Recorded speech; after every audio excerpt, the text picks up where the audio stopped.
చిన్ని గుండెల అన్ని ఆశల ఇంక ఎన్ని దాచినావో దాని లోపల ఏ ఊహలో ఇలా తేలవే అలా విందులెన్నో చూపుతాను నాతో రా ఇలా చిన్ని గుండెల అన్ని ఆశల ఇంక ఎన్ని దాచినావో దాని లోపల నా ఊహలో ఇలా తేలవే అలా విందులెన్నో చూపుతాను ನಿಂಗಿ ಮೇಲೆ ಅಯ್ಯನೇ ಇಲ್ಲ ಇಷ್ಟೊಂದು ತೊಗೊಂಡಿದ್ದೀನಿ. ಆಮೇಲೆ ಏನೇನು ಬೇಕೋ ಅದನ್ನಷ್ಟು ರೆಡಿ ಮಾಡಿದ್ದೀನಿ.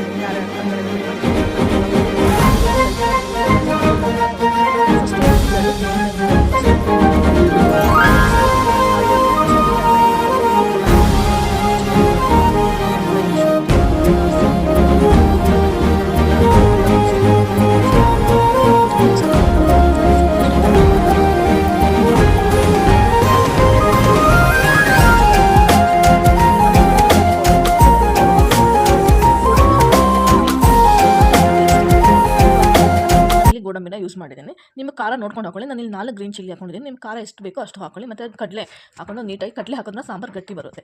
ಸೊ ಅದಕ್ಕಾಗಿ ನೆಕ್ಸ್ಟು ಮಸಾಲೆ ರೆಡಿ ಮಾಡ್ಕೊಂಡಾದ್ಮೇಲೆ ಒಂದು ಬಾಣಲಿಗೆ ಎಣ್ಣೆ ಹಾಕಿ ಫಸ್ಟ್ ಕರ್ಬೇವಿನ ಸೊಪ್ಪು ಹಾಕಿ. ಕರ್ಬೇವಿನ ಸೊಪ್ಪು ತುಂಬ ಫ್ಲೇವರ್ ತುಂಬ ಚೆನ್ನಾಗಿ ಕೊಡುತ್ತೆ. ನೆಕ್ಸ್ಟು ಆನಿಯನ್ ಫ್ರೈ ಆದಮೇಲೆ ಆನಿಯನ್ ನೀಟಾಗಿ ಫ್ರೈ ಆದಮೇಲೆ ಟೊಮೆಟೊ ಹಾಕೊಳ್ಳಿ. ಟೊಮೆಟೊ ಹಾಕೊಂಡು 1-2 ಸೆಕೆಂಡು ಮಾಡಿಸ್ಕೊಂಡು ಆಲ್ರೆಡಿ ಕಟ್ ಮಾಡಿ ಇಟ್ಕೊಂಡಿದ್ದೀವಲ್ಲ ಆಲೂಗಡ್ಡೆ ಒಂದು ಬಿಟ್ಟು ಮಿಕ್ಕಿದ ಎಲ್ಲ ತರಕಾರಿನೂ ಹಾಕೊಳ್ಳಿ. ಕ್ಯಾರೆಟು, ಬೀನ್ಸು, ಹಸಿ ಬಟಾಣಿ ಮತ್ತು ನೌಕಲ್. ಇವಾಗ ಬಟಾಣಿ ಸೀಸನ್ ಅಲ್ವಾ, ಸೊ ಬಟಾಣಿ ಸೀಸನ್ ಬಂದಾಗ ಏನೇನು ತರಕಾರಿ ಬರುತ್ತೋ ಅದನ್ನೆಲ್ಲ ತಿನ್ಬಿಡ್ಬೇಕು. ಯಾಕಂದರೆ ಅದು ಬರೋದಕ್ಕೆ ನೆಕ್ಸ್ಟ್ ವರ್ಷದವರೆಗೂ ಕಾಯಬೇಕು. ಸೀಸನ್ ಅಲ್ಲದಿರೋ ಟೈಮಲ್ಲಿ ನಾವು ತಗೊಂಡಾಗ ಅದು ತುಂಬ ಕಾಸ್ಟ್ಲಿ ಇರುತ್ತೆ. ಸೊ ಆ ಸೀಸನ್ ತಕ್ಕನಾಗ ಏನೇನು ಸಿಗುತ್ತೋ ಅದನ್ನ ನೀಟಾಗಿ, ಇವಾಗ ಸೊಪ್ಪಂತೂ ತುಂಬ ಕಮ್ಮಿಗೆ ಸಿಗ್ತಾ ಇದೆ ನಮ್ಮ ಮನೆ ಕಡೆ ಎಲ್ಲ ಅಂತೂ.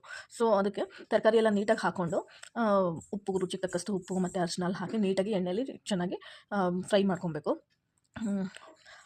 ಸೊ ಕುಕ್ಕರಲ್ಲಿ ಮಾಡೋರು ಇದನ್ನೆಲ್ಲ ಹಾಕಿ ನೀಟಾಗಿ 1-2 ನಿಮಿಷ ಹುರ್ಕೊಂಡು ಮಸಾಲೆ ಹಾಕಿ ಒಂದು ವಿಸಿಲ್ ಬರ್ಸ್ಕೊಂಡ್ರು ಆಗುತ್ತೆ. ಸೊ ನಾನು ಇಲ್ಲೇ ತರಕಾರಿ ಏನೋ ಒಂದು 10 ನಿಮಿಷ ಲಿಡ್ ಕ್ಲೋಸ್ ಮಾಡಿದ್ರೆ ಸಾಕು, ಬೆಂದೋಗ್ಬಿಡುತ್ತೆ. ಹಸಿ ಬಟಾಣಿ ಅದೆಲ್ಲ. ನೆಕ್ಸ್ಟ್ ಇಲ್ಲಿ ತರಕಾರಿ ನೋಡಿ ಲಿಡ್ ಕ್ಲೋಸ್ ಮಾಡಿ 10 ಮಿನಿಟ್ಸ್ ನೀಟಾಗಿ ಇದು ಮಾಡಿದ್ದೆ.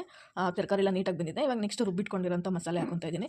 ನಿಮಗೆ ಖಾರ ಕಮ್ಮಿ ಆಯಿತು ಅಂದರೆ ಬೇಕಾದ್ರೆ 1 ಸ್ಪೂನು ಅರ್ಧ ಸ್ಪೂನಷ್ಟು ಚಿಲ್ಲಿ ಪೌಡ್ರನ್ನ ಆ್ಯಡ್ ಮಾಡ್ಕೋಬೋದು. ನಾನು ಗ್ರೀನ್ ಚಿಲ್ಲಿಯಲ್ಲಿ ಖಾರ ಕರೆಕ್ಟಾಗಿ ಹಾಕೊಂಡಿದ್ದೀನಿ.